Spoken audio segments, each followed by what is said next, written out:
Thank you to those who have just joined us. This is the first day of the StartmeupHK Festival, which is hosted by InvestHK. And we're really proud to be hosting one of the core events, which is this afternoon's Female Funding Fair. And we're working towards the UN SDG number 5 goal, which is all around gender equality. For those that have just joined, I'm Nicole Denholder, and I'm the founder of Next Chapter Raise. And we focus on supporting women-led businesses to access capital. And that's really why we've teamed up with InvestHK to be part of this week's event. And what we have is a platform where female entrepreneurs can go and understand about capital and, determine what are the different types of funding available, where to find it, how to access it, how to approach it. Because we've just talked already in our first panel about the earlier you start learning about this, the earlier you start investing time in that will work in your favor for your businesses. And the way we do this is through 2 programs. Firstly, our Savvy Club, and then our Capital Club programs, which really look at the spectrum of funding through crowdfunding, grants, revenue-based financing, angel investment, all the way to venture capital. So, very much that broad element, which is really critical to businesses as they're growing. So for our second event today, what I would like to do, we have our moderator, Victor Lang, who is the co-founder and COO of Genie, based here in Hong Kong, who's going to introduce and moderate our Female Founder Showcase. So I'll pass it over to you, Victor. Thank you very much. Thanks so much, Nicole. Just to say again, my name is Victor Lang. I'm the co-founder and COO of Genie. Thank you so much, Nicole, for having me on here today. I'm really pleased to be joining a fantastic panel of inspiring entrepreneurs with Precious Silva from PearlPay, which is a fintech company in the Philippines, Emma Holcroft from Immunis, a biotech medical technology company here in Hong Kong, and Nikki Ramsey, another fintech company from Cardup, based in Singapore. Thank you all very much for joining me today on this panel.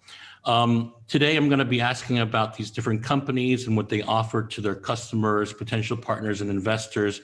And of course, we're going to dive deep into a little bit more of the background of everyone and learn about, how they run their businesses. It's going to be a great session. Hope you can all stay for it. Excited to start this off with a question to Precious. Precious, I know that that PearlPay is a fintech company in Philippines, but maybe you can tell us a little bit more about how you guys work with rural banks to deliver better banking services to underbanked persons. Yeah, hi everyone, good afternoon. So basically at PearlPay, what we're trying to do is bridging the gap.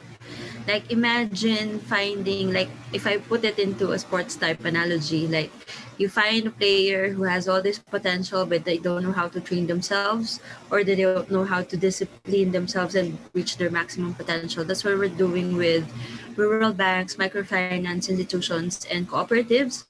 They have the cash resources, the credit to distribute to a lot of people. They have the local penetration, the familiarity, but then again, they stifle their growth in terms of they're very afraid to onboard more customers. Instead of onboarding 100,000, they would be resolved to servicing 1,000 people, specifically because they don't have that digital infrastructure. They still use Excel sheets or legacy systems. So imagine the scaling of that is very expensive. So what we're doing is we're onboarding them into cloud to be able to integrate with other solutions. So it's mostly fixing the digital infrastructure, because it's you can't give them a payment solution without it's like asking a person to do an online transaction, but they don't have the laptop or the cell phone. It's like that. So in the Philippines, what we're trying to do is really giving that ecosystem for these institutions to grow and onboard more customers, specifically fixing their digital infrastructure. So basically, that's what PearlPay is doing right now. Thanks so much, Precious. And how are the banks responding to you? Are they excited about your proposition? How's been the response been? Yeah, previously, initially, of course, it's very hard. Like they would always lump you into that category, like, oh, you're just out for my money, or basically you're not really going to disrupt us. So you're just going to like make use of the financial inclusion narrative, and sort of analogy like that. But then again, eventually, when they realize that whenever we do present, we speak in their local language, or we tell them like, um, do you experience this type of problem? Whenever you like try to relate to them in that perspective, like, oh yeah, we do experience that problem, we go home very late, etc. And then you tell them there's a way to actually fix that, they will begin to open up their mind. Oh, you might really understand what we're doing. But technically, for the response, we didn't get that response out of the blue. We really went out on the field. Like, we interviewed people who are really profiled to be our stakeholders, to be able to, in the middle of product development, we did that. It's impossible for you to have a good response if you don't profile your market properly. So we went out on the field, even had to demo the software in the middle of a rice field in one institution. So that's really the grassroots investment that we did. And then eventually, you'll see that if you really are attacking a pain point, you don't have to really spend so much on marketing, etc. They would really come flocking to you. This is not to really be boastful in that way, but we do find them reaching out to us without us having to really be aggressive in marketing, specifically because we just speak their language, or they really see, you understand our problem. I see that, you fix that. Someone says, someone told them about us, and then we're really nice to talk to in that way. So yeah, that's how it went for Pearl Pay, and that's how the response that we're doing, that it's not actually rural banks anymore. We have been expanding organically. Like microfinance institutions, cooperatives are reaching out to us, and we haven't really supposedly expanded into that arena, but we are now receiving people trying to want to onboard with PearlPay. Fantastic. That's great to hear. Yeah, I'd like to move on to Emma of Immunis. Please, could you tell us a little bit about how Immunis seeks to change the way patients manage their health? Sure. Thanks, Victor. So Immunis is all about improving immune health, which is obviously very topical at the moment in light of COVID. We believe there's a really big field here for immune health in general, but we're starting with a very particular pain point, which is around vaccination records. So we know that the vast majority of people still use paper records today, and they obviously represent a number of challenges for patients and for doctors around being forgotten, being incomplete, being illegible, and probably quite importantly, increasingly becoming out of date quite quickly. So we're really looking to digitize that process, to give patients an app where they can keep their entire record, whichever provider they go to. And then importantly, digitize also not just the records, but the schedules. So that is what is recommended by way of vaccine wherever you might be in the world, so that you as a patient are empowered to know not just what you've had, but where you're at, which allows you to manage a lot more of your health outside the clinic rather than having to talk to a doctor about it. Amazing. And you mentioned that, of course, vaccination is a hot topic around the world right now. How has the pandemic, how has COVID-19 impacted your business? So we were working on this problem before COVID, and in some ways it's more complex because there are many more vaccines that have been around for a long time. So digitizing that whole process is pretty complicated. I think what we've seen on the upside is a recognition that paper records have got limitations. We've obviously seen this big debate unfold around security, privacy, choice. Our platform, interestingly, is very much about patient consent. So we believe the patient has full choice. It's their record. They should be able to do with it what they wish. So we know we'll have some patients who keep that very much to themselves, and others who want to use it as part of a wider network for sort of efficient record sharing. But I would say, we've seen lots of different types of solution come into the market specific for COVID. So a lot of blockchain type solutions that are coming in. So it's interesting. I think it's creating a way, it's creating a need. And we'll probably see, lots of different solutions come out, and then a few key ones dominate over time, I suspect. Fantastic. And how has the response been from the community, from doctors and from patients? How has been the response and the take-up? So we're early days at the moment. We're still building our initial product to launch with one clinic, but we've done a lot of research. We've built clickable prototypes and low-code solutions to test with patients. So I think we believe, and the feedback is telling us that we're really solving quite a big patient pain point. So the patient demand is very much there. I think we're now into a space of working with the medical community to what the product we've designed is very much fixing a problem for patients, but also fixing multiple problems for doctors. So on the upside, we have a sort of a quite compelling, position for doctors as well. I think it raises some interesting points that we need to work through with them. Many of them are not very technically savvy. So we've got to make sure we're working with the right people with the doctors and doing that. So we're choosing those as our initial partners, but very early days, really good feedback so far, lots of interest. Not just doctors, but insurance companies and employers as well, actually. Really exciting stuff. And Nikki, I'm really happy to jump to you now. How does Cardup help and work with small businesses? Yeah, thanks, Victor. So we're a payments platform, and we set out to really simplify the lives of business owners by bringing kind of a one-stop, no-code solution for both payables and receivables to sort of basically ease the pain of processing payments and collecting kind of revenue from customers. I think kind of universally, what we see is that small businesses are perhaps sort of lagging behind when it comes to the ability to digitize a lot of these different processes internally. I think the consumer payments space over the last 10 years in this part of the world has obviously accelerated enormously when it comes to digital solutions. But for B2B, that's been a bit slower, and therefore there's still a lot of inefficiency, a lot of manual processes, and a lot of time wasted and cost involved. And so that's really where Cardup's coming in. We provide solutions that helps to improve cash flow, so cash flow management tools, collections to help businesses get paid digitally, as well as sort of automate all of these types of processes, helping them ultimately save time. Fantastic. I'd love to hear from you directly on what you think the opportunity is for investors in this SME space that Cardup is able to tap into. So I think, there's obviously every market, whilst Asia is a fragmented place, I think every market has a common theme, which is that there are hundreds of thousands of small businesses or small to medium-sized businesses that are looking to innovate, digitize, and kind of keep up with the way of doing business.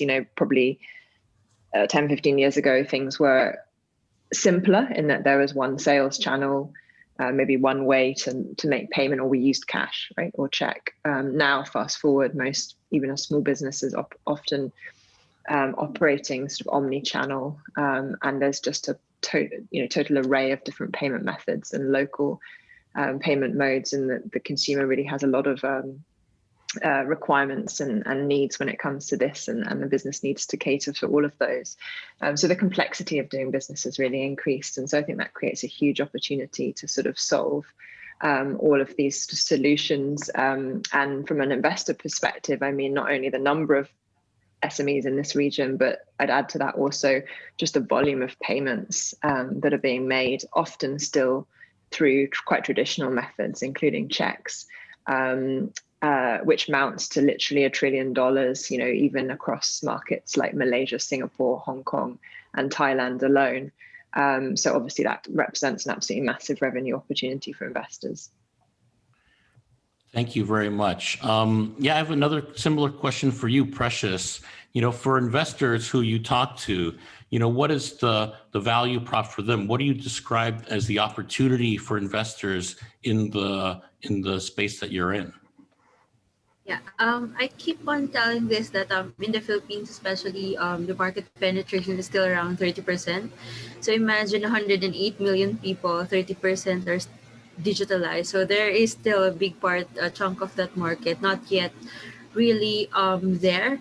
But if you look closely by the community level and what we have observed from these institutions that we're working with, there is a treasure trove of transactions happening on the ground. Like, they're not just digital.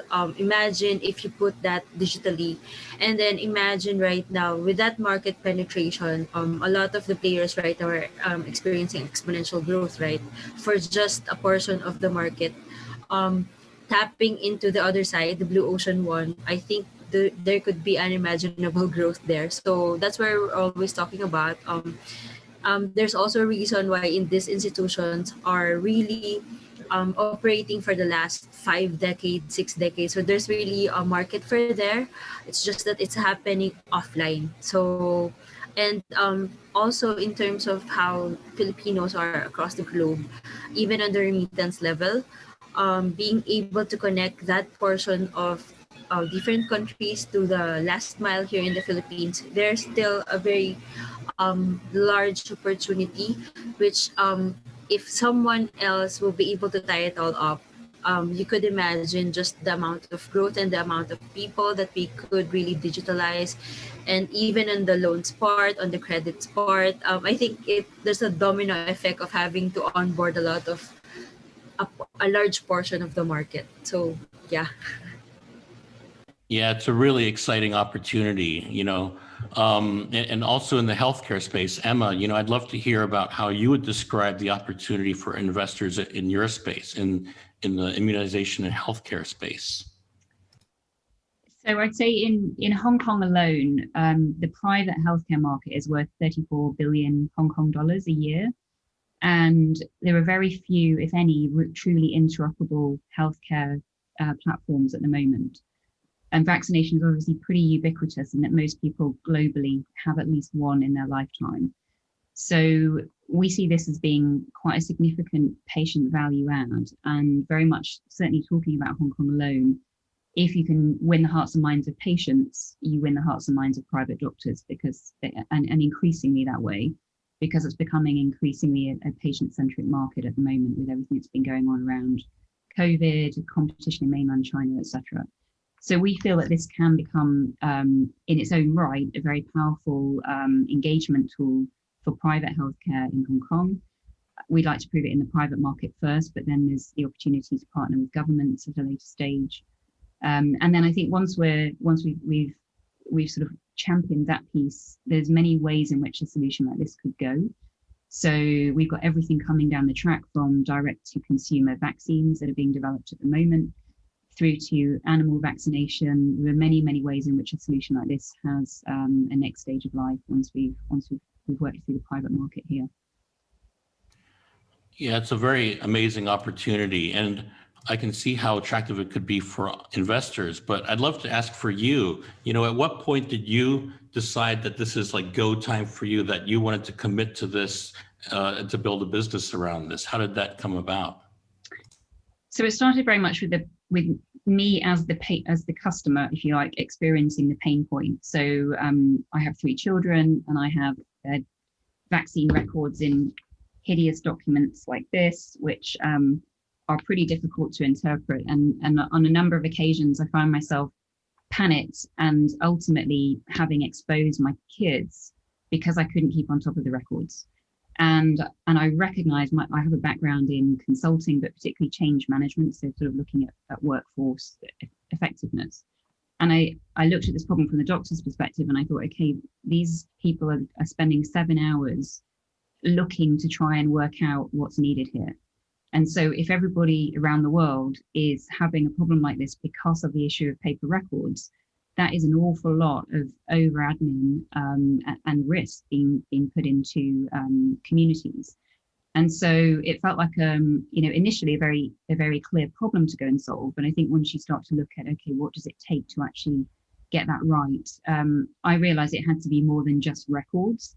So I think when we look around, there are parties out there that are doing records. Even the Hong Kong EHR system is providing an app where it can give you, if you have a vaccination on the Hong Kong government, you can get that in an app, you download it. What they're not doing is being particularly interoperable, which very much follows the patient experience of going to multiple different places over a lifetime for vaccines. and they're not thinking about the schedule piece. And that's really interesting because the growth in vaccine program changes is really significant. So if you keep working with paper records, you're just going to be constantly in this tailspin of redigitizing something that's been written down somewhere else, which is just inefficient. So I would say probably maybe a year into working out the problem, really understanding what it was going to take, and then sort of really understanding the potential size of this. It was definitely the okay, this is worth doing point. Fantastic, thank you. And Nikki, same question for you. Like, when did you realize that this is like your moment, the time that you wanted to go all out into this company? I know that you came from a corporate background. How did you decide, and how did you manage that transition?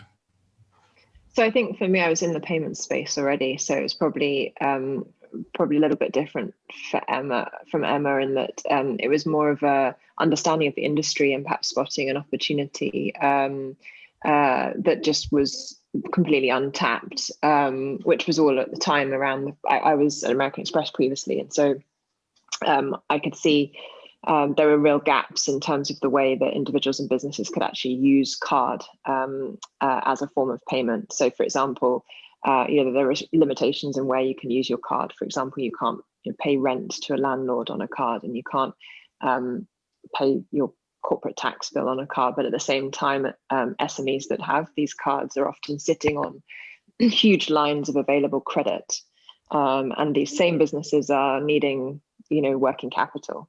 And so if I can help them use that line for these types of very large accounts payables expenses, that could really help them improve cash flow. And so it sort of stemmed from that, like sort of understand how I spent time in the industry thinking, why is it this way? And is there not a better way that we can do it? Which also both meets the objectives of banks and payment networks who get to kind of benefit from the solution, but also importantly, the end customer, which is the business or even an individual.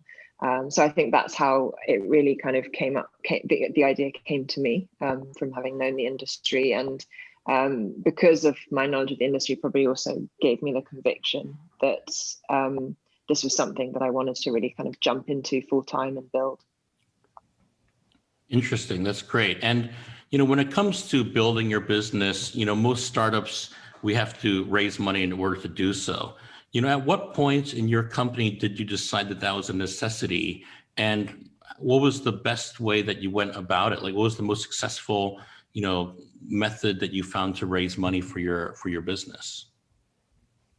I mean, I knew pretty much right away that it would be necessary to raise capital. I think especially when you're doing something in the fintech space, it can be quite capital intensive, whether that's needing, legal consultation fees around like regulatory aspects of the platform or how we're managing payments, or whether that's even building out the technical product and the sort of MVP.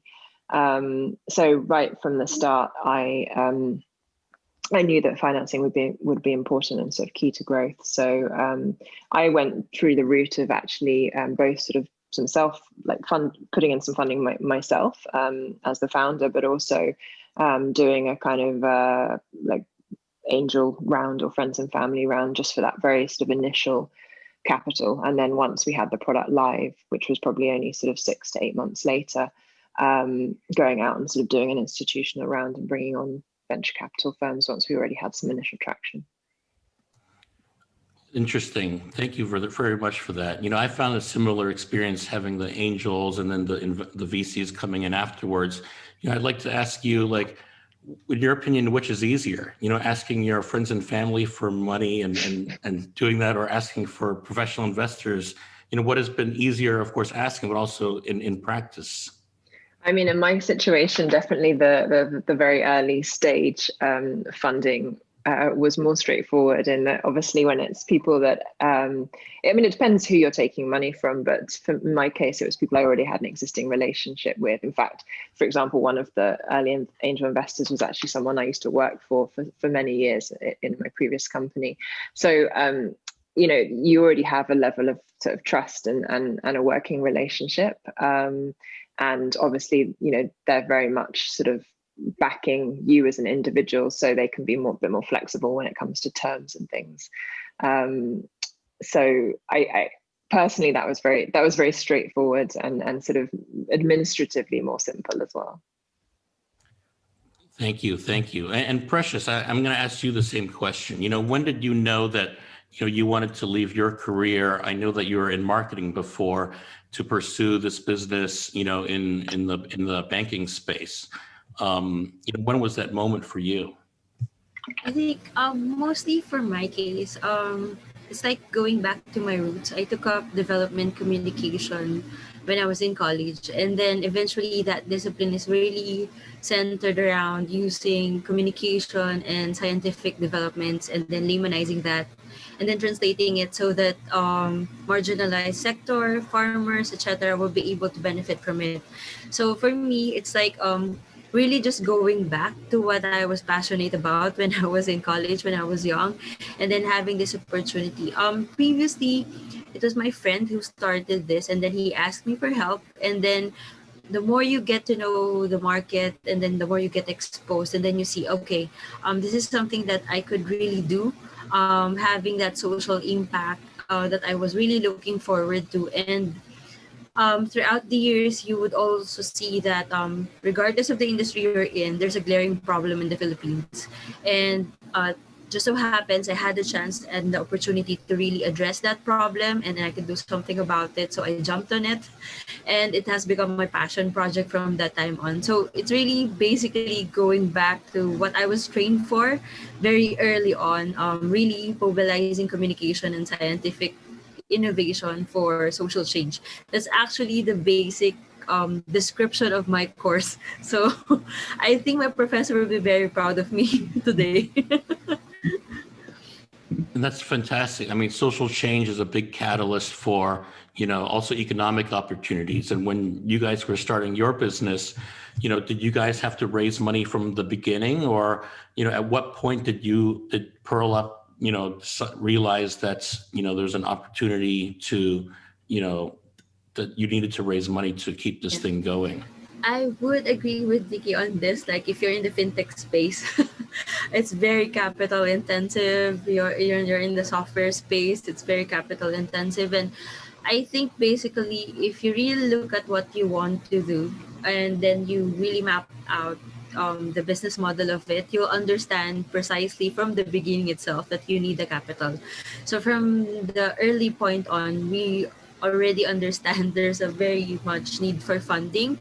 And in terms of having to get that funding, I would, based on experience, previously we talked to every investor that we could talk to, but eventually you'll find out it's actually more of profiling, really talking to the ones who are also looking into that same route. Like, if you're really on the social impact or in that payment space, etc., not because that investor is an investor, it means they're the right investor for you. So it's really more on really matching which investors you go to. So that's a lesson that we've learned after talking to 300 more people. But I think everyone goes through that phase. So yeah.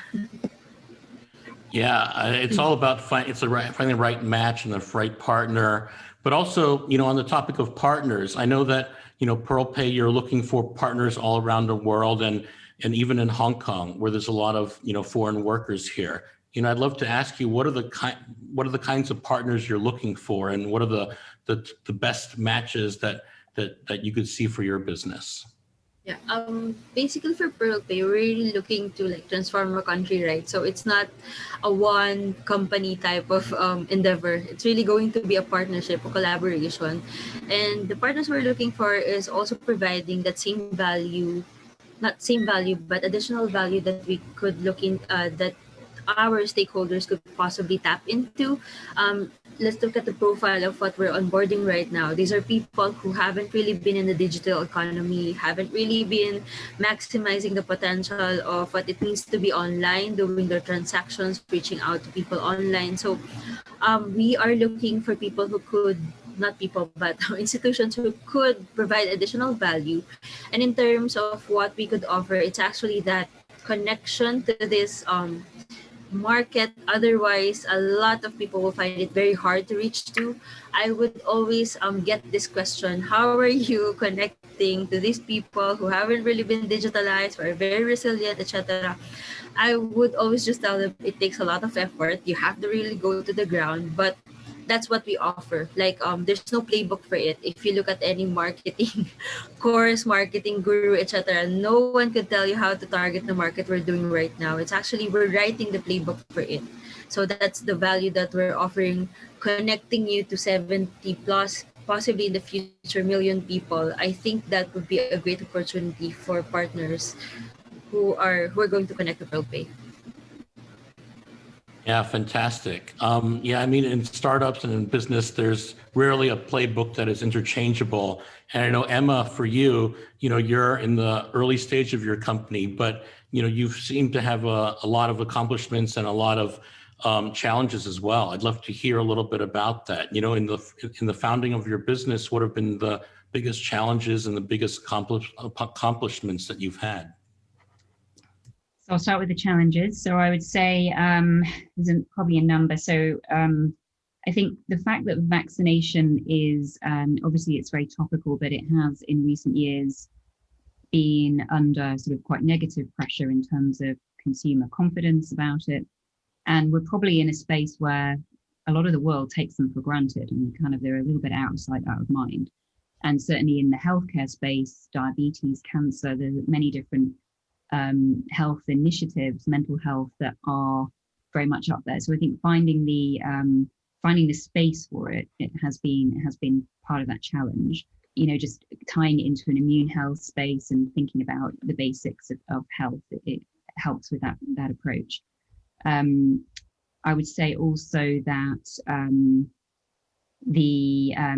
so getting the confidence space right, and I think finding a way to articulate our story around confidence as well, because when we first set out, we weren't really trying to tackle confidence per se, because that's a very complex topic related to everything from trust in governments to cultural values, etc.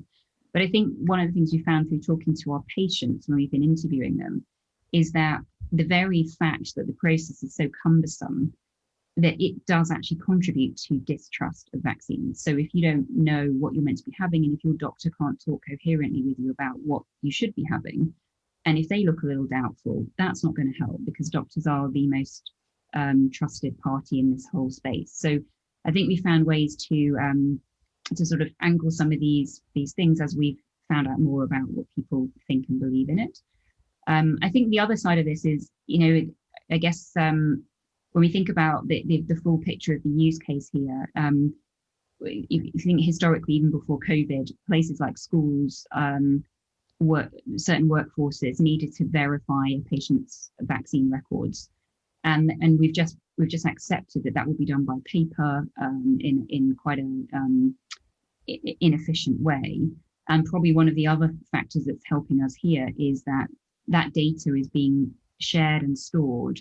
It's one of the more valuable aspects of data today. Healthcare data is a lot more valuable than financial data. But it's been sent through email. It's been stored in school nurses' rooms in very inappropriate ways. So I think the fact that we've now got a solution that allows that data to be protected and minimum information shared is also something that we've been able to articulate, and it really comes out of this solution of digitizing. So it's helped effectively create another group of users for our platform that we think will be quite a voluminous group, actually. So yeah, so I say that, and I think really, for me, I guess coming at a slightly different perspective from Nikki and I'm not a doctor, and I didn't start this in the medicine field. So it was very clear to me at the beginning that I needed to have that expertise in the team. And so, step one was really to go out and get a business partner that was a doctor that bought into the idea.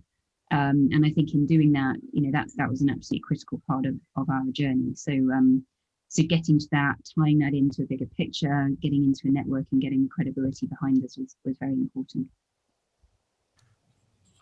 Thank you. Nikki, for you, I mean, you're probably one of the more mature companies on this panel. I think you're approaching Series B now. What would you say was the biggest challenge you faced in the first 2 years of founding your company? And also, what were the big accomplishments? Sure. Yeah, I mean, on the fundraising side, I think one of the challenges was just probably the how sort of young the whole ecosystem was in Southeast Asia when I was starting out. I think things are changing really rapidly, in a positive way, and that there's now a lot more sort of early stage capital in the region. I would say still a lot of work to do, especially when you look at, compared to markets like the US, which is obviously much more mature. But I think there's much more spotlight now on Hong Kong, Southeast Asia, or the region as a whole, and therefore it's, I think, getting easier for early stage entrepreneurs. But I think a challenge back when I started out was just the network, and especially if you're not necessarily a serial entrepreneur, so you're coming in as I was from the corporate sector, then you need to build a network and you need to sort of develop those relationships. And I think a lot of the things the sort of advice I would say on the fundraising side is relationships are just so important. I think I completely agree with the point made earlier that it's about finding investors that have the right fit. In other words, they're interested in your space, your sector, your stage, the problem statement that you're trying to solve. But also that if you can build relationships with people over time, whether or not they're a shareholder right now, or whether you want to just build that relationship for the future, I think that's really important. It always takes time to get to know someone, and it's a sort of two-way process in that regard. Great. And what were the major accomplishments for you? I think for us, it was probably just the traction, the product market fit we saw really, really quickly. I think that's always exciting as an entrepreneur when you launch a product and you can kind of see the growth and you can see the take up, and that really gives you motivation and conviction. And obviously the business has evolved a lot over time. I think what we started off with was much more of a consumer product. We're now much more, almost entirely B2B or SME, and so there's a lot of evolution that happens over the time. Not to say we don't still have our original consumer product, we do, but you build on it and you spot new trends, and the market evolves as well, and it's all about kind of being nimble and staying abreast of those changes. But I think what was really kind of just satisfying in these early days is just seeing the traction, seeing the growth, hitting milestones where you reach your first 1,000 users, and then you reach a certain kind of revenue goal, and that can be just very motivating. I think probably one other thing for us to mention is that we always took a very partnership driven approach. So we partner up with banks and payment networks as kind of go-to-market or channel partners for us, and that's quite an unusual approach versus some fintechs who are competing a lot more with some of the core banking services. And so I think another kind of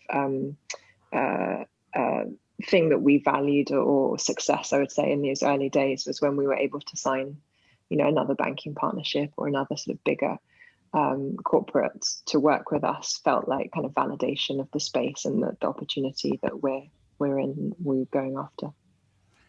Yeah, it's really exciting when the product is just flying off the shelf, and of course it's also very difficult to manage. I'd love to know how you as a CEO manage your team as you scale, as you grow. I know that you open an office in Hong Kong, and there's staff all over the world now. How do you scale that manpower, successfully, and also how do you, keep the motivation and inspiration going through all of that?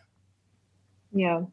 I mean, obviously finding talent, especially given how sort of active the tech scene is a challenge for sure. And I think it's probably many entrepreneurs share that same sentiment. But I think it's really about being clear on the mission, clear on the vision. I suppose sort of similar to what we were saying about the investors, finding people that are also from this space or understand the industry and can see how big an opportunity that it really is.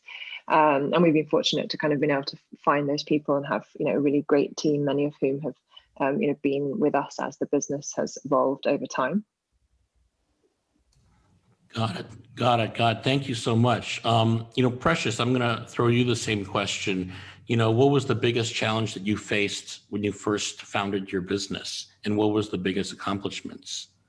For this challenge is mostly getting the confidence of the market, especially in the when you're targeting very, very old institutions. We call them old because they are operate around 50 years.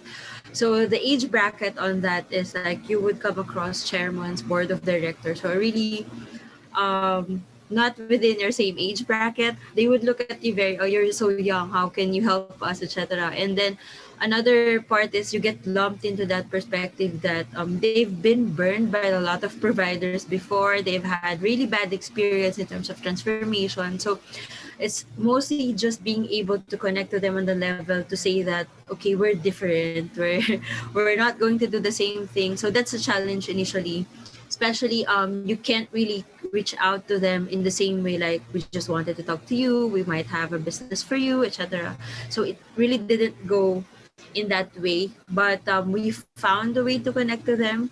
After that, seeing as how that information on the ground really contributed to how we approach things right now. Like it was really a very nice experience for everyone, because the moment you are able to really talk to the target market stakeholders, you'll understand how to really talk to them in such a way that they won't really see you in that category anymore.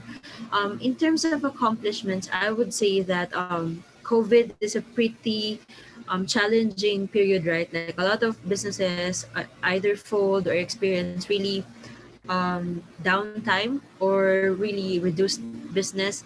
For Pearl Pay, fortunately and unfortunately, we are able to capitalize on that, quote unquote, but I don't want to use that term. But in terms that throughout the COVID period, we are actually able to convert more. There are more institutions coming to us. So the accomplishment on that side is previously these institutions who would really want to know you interpersonal, they won't really engage with you online, etc. They converted. So we have been able to convert several institutions, and we're expecting to see some to go live around 4 or 5 banks latter part of the year. So that's the accomplishment, I think, especially for Pearl Pay, since we are completely doing everything remotely, considering the COVID situation here in the country. And then we're able to onboard supposedly this market that's really very resilient before, not really resilient, resistant before to change.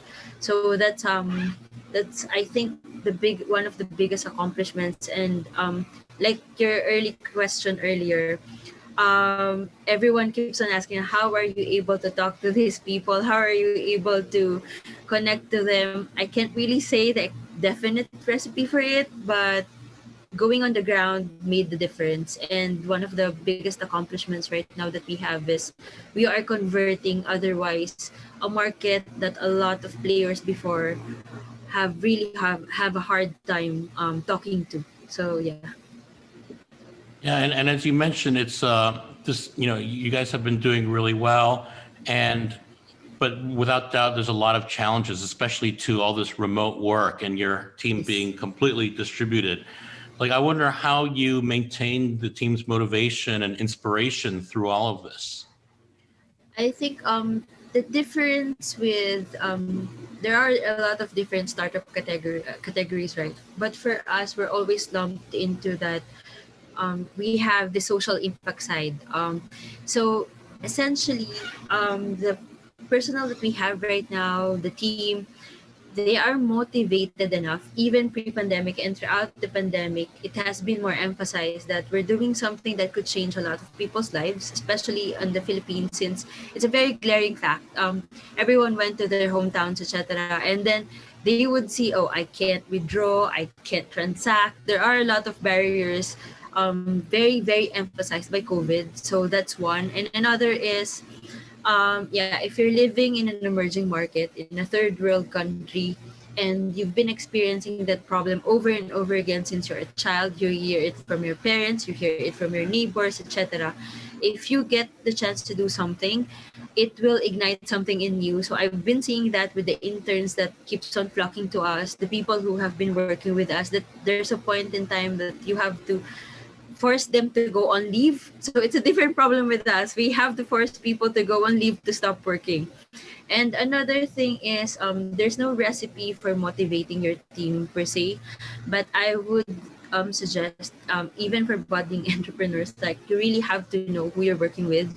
The moment you see that people don't work in the same structure, or different roles work with different structures, they work differently, they have different optimal periods, you'd understand how to motivate them properly. And especially at this time, empathy is very, very important.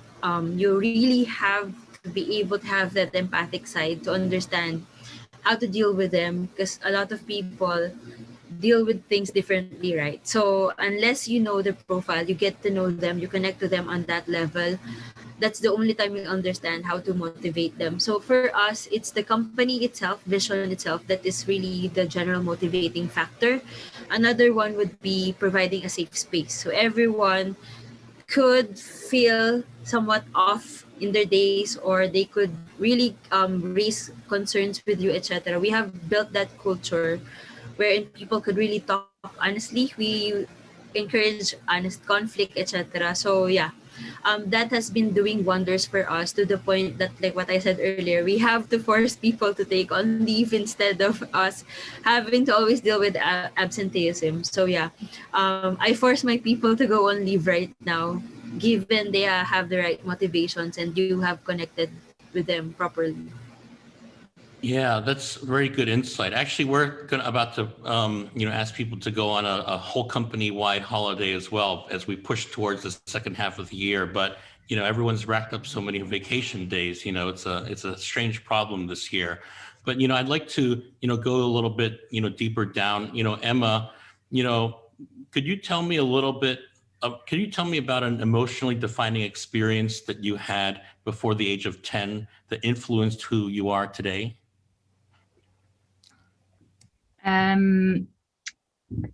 I would say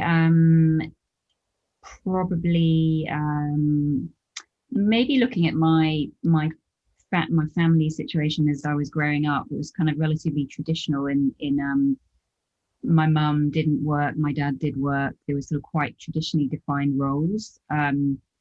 And I probably didn't really like that very much, if I'm honest. So I think I realized that I didn't want to be in that situation at a later date. I would say sort of on my father's side, he had a relatively large degree of control over what he did in his life, and that was probably something that I recognized as a benefit. So I started my career in a corporate, but there was something there that I for quite a long time knew I wanted to go out and do something on my own, prove myself, and sort of put myself in a position of the challenge that comes with that, as well as some of the benefits that potentially come with that.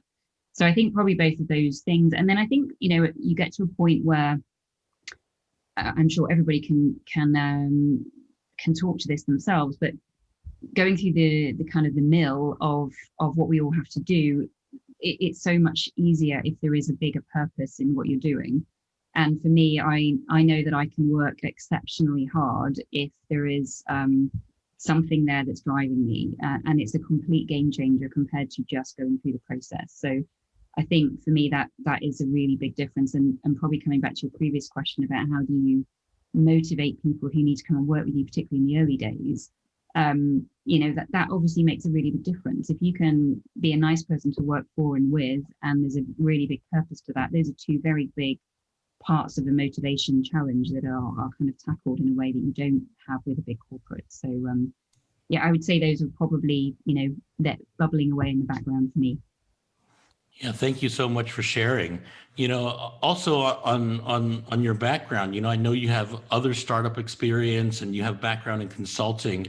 Wondering, what parts of those, career paths that you've been able to take from in order to, work on your business and keep you going as well. What have you taken from that life into Immunis today?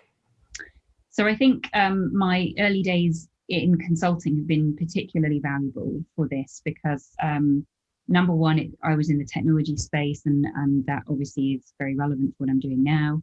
Number two, I think when you go into the healthcare sector and you're dealing with doctors, and many of those are they're sort of the older end of their profession. They've got certain barriers and certain things that you need to be able to prove. And so I think having some of that brand name and knowledge has been very, very helpful. Also, a lot of my experience, while it was partly technical, it was also about looking at workforce challenges and efficiency and how you can do more with less. And that is very, very much what is at the heart of this. And it's also a little bit what was at the heart of what I was doing in Malaysia, which was very different. But in the early days of eco clothing, was recognizing the problem of waste and trying to create new demand and supply networks. So I think there's a relatively similar formula, I guess, that you follow, which is you see a problem, you see the opportunity, you've got to size it, you've got to find a very small set of people, consumers at the beginning that buy into what you're doing, and then see a pathway to make that scalable. And I would say that was very, very similar to my experience in Malaysia to here, even though they're in completely different fields and doing very, very different things. So I would say all of it, both sides have absolutely contributed, but in very different ways. Thank you. And Nikki, you tell me about a emotionally defining experience you had before the age of 10 that influenced who you are today.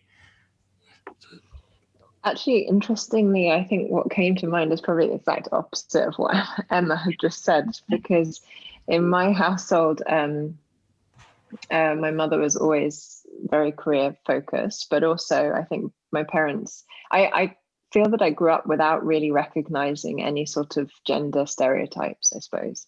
And what I mean by that is that I even remember kind of being given gifts like on my birthday when I was, 5, 6, very young, which were a set of like a toolbox so that I could work on sort of like on chopping wood, or a set of mini golf clubs, because my dad loved playing golf and my brother was too young. So I kind of, which, these are like traditionally, I suppose, probably more, male driven hobbies. And yet, that was the present that I got. And I remember kind of loving that and not really realizing that was at all unusual either, that, why wouldn't a young girl enjoy being given a toolbox? So I think it wasn't until I was older that I realized that maybe that's actually quite unusual. But what it did mean, I think, is that I grew up without really realizing these sort of stereotypes. And maybe that sometimes I reflect on that. And I think maybe that's also why when I started my company, even though it's in fintech, which is probably, I would say, one of the tech sectors which has the fewest female founders. But it didn't really even cross my mind, to be honest. And I think perhaps it was those sort of defining moments when I was young that made me, not have any concern about the gender piece, or any kind of that there would even be an inequality as I was starting up my own company in the fintech space. Thank you so much. And for you, Precious, what was a emotionally defining experience you had before the age of 10 that influenced who you are today? I think it's more of like it's like a movie type of experience. Technically, my mom used to run a corporation, but there was some problems with it. A shady executive did something really wrong, so we went from really my family went bankrupt.